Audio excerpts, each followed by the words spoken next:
Bon, une défaite en ayant tenu 65 minutes et puis en défense tout, et puis une petite erreur qui fait que ça apporte le premier but. Oui, bah, je crois que quand on n'arrive pas à peser offensivement sur un match, au bout d'un moment, on fait une erreur. Et ça, c'est un peu notre quotidien, on va dire, depuis quelques semaines. C'est qu'on pèse plus du tout offensivement. Très peu d'actions dans les matchs. Et ce qui fait que maintenant, il arrive à un moment où on fait une erreur, on n'en fait pas beaucoup, mais souvent l'exploiter. On a été à Albi, on a mal repoussé un corner et on a perdu 1-0. Là, on a été approximatif sur une relance et ça fait but. Donc voilà, mais c'est un peu lié aussi au fait qu'offensivement, on ne fait pas reculer l'adversaire. Donc on est longtemps sous pression, donc on tient quand même, parce qu'on est plutôt bien organisé. Mais à un moment, ça craque. Là, c'est ce qu'on a pu remarquer en fait en action dangereuse, en une mi-temps, on n'a pas vraiment vu grand-chose. Non, c'est clair, hein, on le savait un petit peu. Quand on voit les stats, on sait que on a des joueuses qui pèsent énormément sur l'aspect offensif dans la dernière passe ou les buts. Et quand on les a pas, il se passe quasiment rien. Donc on a du mal à l'accepter, hein, mais les faits sont là. Voilà, donc il va falloir faire sans pendant un petit moment.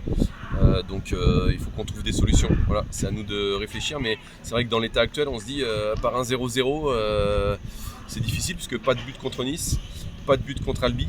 Voilà, ces deux derniers matchs, c'est compliqué. Le fait que les Haïtiennes, entre jeudi qui est blessé, l'image qui a été laissée au repos par rapport aux qualifications de la Coupe du Monde, donc on a senti quand même que dans le groupe, il manquait un petit quelque chose.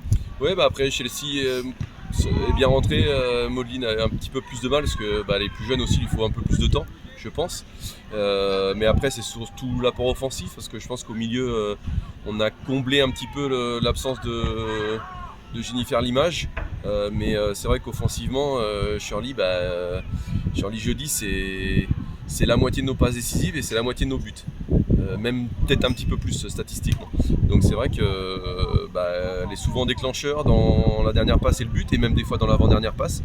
Donc voilà, il faut que les autres prennent leurs responsabilités. Aujourd'hui, je suis assez déçu de ma ligne offensive. Parce que des fois on réclame du temps de jeu, parce que des fois on veut être titulaire, on veut jouer tous les matchs, mais quand on les joue les matchs, il faut être au niveau. Aujourd'hui on n'est pas au niveau. Voilà, donc on est un petit peu déçu de la prestation globale. D'accord. En défense, par contre, Fanny en charnière centrale a fait un match excellent. Oui, voilà, on est dans un moment creux, puisque on vient de dire on perd Shirley en offensif, mais on a Chloé Froment qui nous a quittés à la mi-saison sur les croisés. On a les Ados Manjou qui a pris 5 matchs de suspension suite au match de Montauban qui était quasiment gagné et qu'on a fait match nul. Donc on a déjà connu ça l'année dernière, avoir quasiment un match en main et le perdre, prendre un rouge, et voilà, et après on a fait une série, on a eu du mal à se sortir.